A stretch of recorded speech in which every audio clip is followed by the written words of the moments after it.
For many people, the Karakoram highway conjures of trucks of heavy load, ploughing the breakneck mountain road. And indeed, this road, with the many casualties it claimed, earned the name Asia's Via Dolorosa. This fabulous and mystical name, like Karakoram Highway, has piqued my interest even in my childhood, plunging into the maps.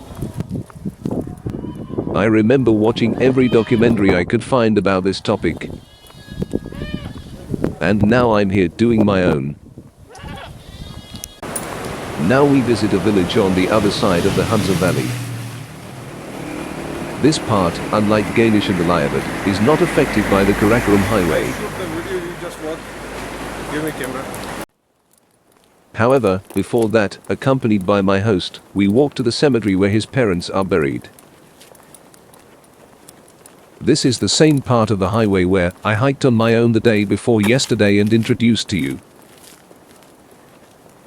But unlike that day, today is particularly good weather. We climbed from the road to the hill of the cemetery, from where we have a very good view of the altered fort.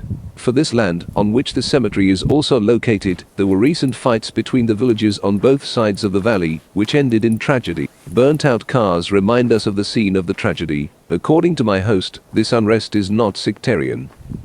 It is a simple territorial dispute between the surrounding warring villages. Both sides of the valley speak the same language, albeit in different dialect. There is no difference between religious affiliation and political ideologies either. Yet, they are ethnically different. The village of Nagar, where we are going now, is inhabited by of Balti people, who are Tibetan origin. The other side of the Hunza Valley was populated by people of Persian origin in the ancient past. However, there is another difference between the two sides, which I have already mentioned. And this is in mentality. This part of the valley was not affected by passing traffic, because the highway does not pass through here, so it is isolated. And this resulted in a different development. The different development resulting from this greater isolation is reflected in the mentality of the people living here.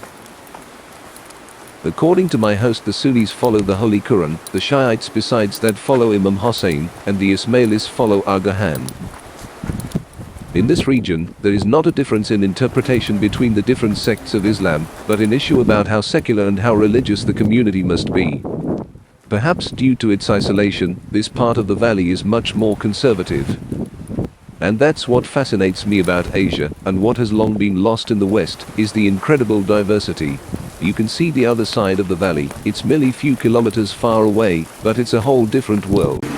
This difference is also clearly visible in the center of the village itself. This village does not handle domestic or international transit traffic, and it shows. All traffic is local traffic. Unlike on the other side of the valley, outsiders are rarely seen here. I, for instance, wouldn't have thought of visiting this place without a local guide. He also only comes here because his relative lives here. You met them? Karimabad is clearly visible from here on the top of hill. Please.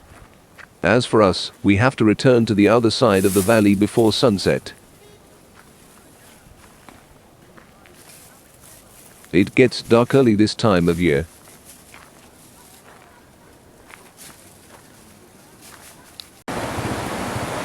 We are going back a different way than where we came. That also means we're crossing river on different bridge. Despite the proximity, there are long distances to be covered, which should not be underestimated. The real distance is not understood as the crow flies. The road is long and winding, and does not follow the shorter distances.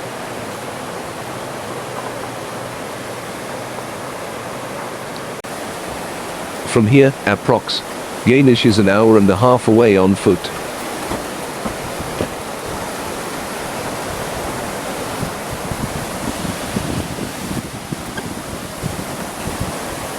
Soon, as we cross the river, we reach the Karakoram highway again.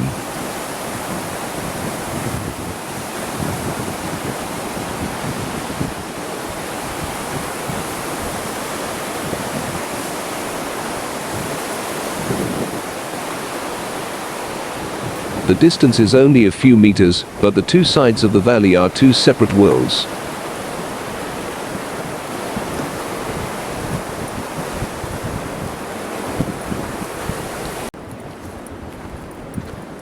The road to Nagar village is still under construction.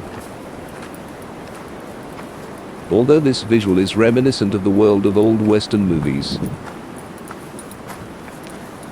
This was my last hike on the Pakistani side of the line of control. It's time to say goodbye to the Hunza Valley and move on to India. But in order to get it done, we must travel through Pakistan. This means we must travel down south to another divided province, to Punjab, to cross the Indian border there. But that's a different story. If you can, stay with me.